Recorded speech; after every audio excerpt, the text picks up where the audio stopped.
Thank you, Jane. Coming up on tonight's South Today. And Alexis is out and about again as we ask, where's the weather?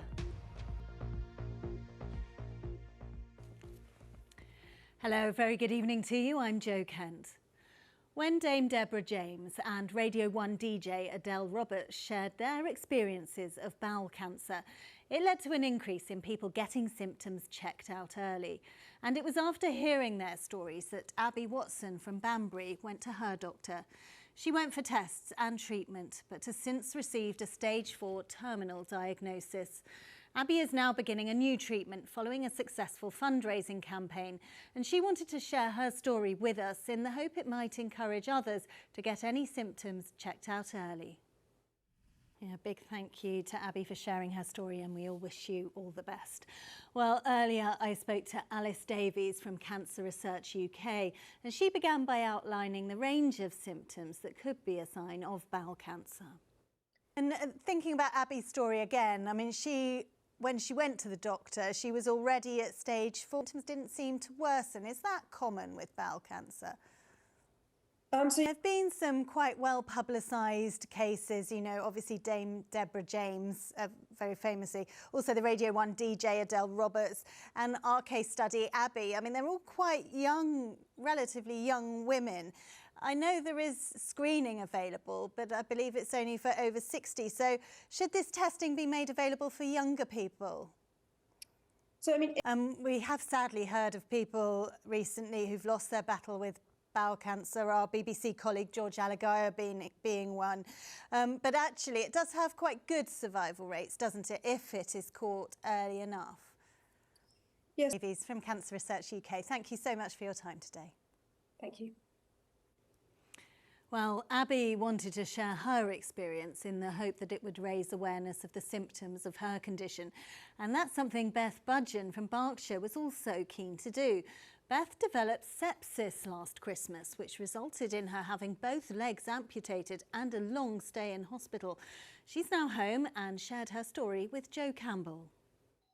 Workers at a charity which arranges seaside trips for low-income families have spoken of their frustration after the coach company they use ceased trading. Hayford, people visiting the New Forest are being reminded to take their litter home after a young foal got her hoof stuck in a discarded metal flask. The pony, called Blackwell Night Night, is one of many animals in the national park that are impacted by litter, and in some cases it can prove very dangerous. Ellie Cleverly went along to meet the pony and her owner.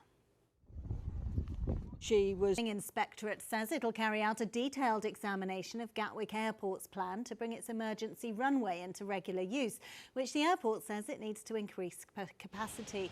You're watching South Today. Do stay with us. Plenty more to come, including tidying up a local landmark. Now, community first responders are a vital support for local ambulance crews. They're often the first port of call for emergencies in their own communities, arriving before paramedics can get there. There are just over 1,000 volunteers who do that for South Central Ambulance Service, answering almost 25,000 calls in Berkshire, Oxfordshire, Hampshire and Buckinghamshire every year. In the South East, there are 400 community first responders serving Sussex, Surrey and North East Hampshire, responding to approximately 20,000 calls a year. But more volunteers are needed, and there's an appeal for community first responders to join ambulance services right across the south of England. Edward Salt reports from Bransgaw in the New Forest. On to some sports news now, and a transfer embargo imposed by the Football League on Reading Football Club has tonight been lifted. And in cricket, Surrey were beaten in their opening one-day cup match as they lost by 5 wickets to Leicestershire. Ben Folkes. Now, the famous white horse carving at Uffington in Oxfordshire is looking a bit thin and may need to be fattened up. It's because archaeologists say parts of the feature, which dates back to the Bronze Age, have shrunk. Well, the National Trust is now planning a restoration programme, as Jeremy Stern reports. Here on Looking pretty good in those pictures, isn't it?